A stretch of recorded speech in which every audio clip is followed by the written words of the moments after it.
যে খবরের দিকে নজর রাখবো, চাকলা করুণাময়ী বাস উল্টে জখম 50-এরও বেশি। বেড়াচাপা থেকে রাজারহাট যাওয়ার পথে দুর্ঘটনা, যাত্রী সহ বাস উল্টে পড়ে নয়াঞ্জলিতে।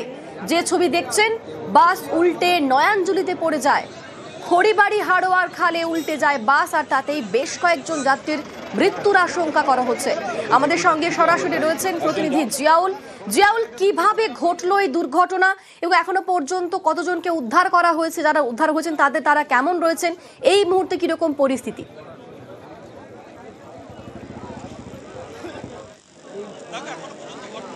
50-এর অধিক তাদেরকে কিন্তু এখান থেকে আহত অবস্থায় উদ্ধার করা হয়েছে এবং এখান থেকে নিয়ে রেকজয়নি যে হাসপাতাল রয়েছে সেখানে প্রাথমিক চিকিৎসা সেখানে করানো হচ্ছে।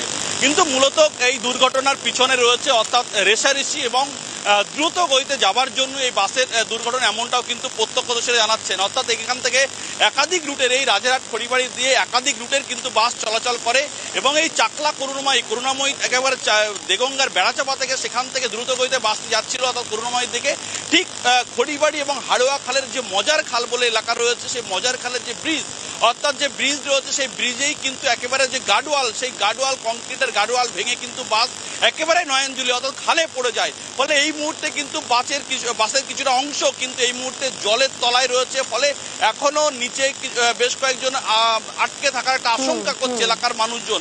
ফলে এই মুহূর্তে হতাহতের কোনো খবর না থাকলেও যে ওদিকে যেতে পারে অর্থাৎ মৃত্যু হতে পারে, এমনটাও কিন্তু এলাকার মানুষ আশঙ্কা করছেন। তার কারণ দ্রুত গতিতে প্রায় 100-র উপরে কিন্তু গাড়ির স্পিড ছিল, এমনটাও বলছেন। একেবারে দ্রুত গতিতে থাকা গাড়ি রেষারেষি করতে গিয়ে এমন মর্মান্তিক দুর্ঘটনা, যেখানে এতগুলো মৃত্যুর আশঙ্কা করা হচ্ছে এবং এতজন আহত হয়েছেন।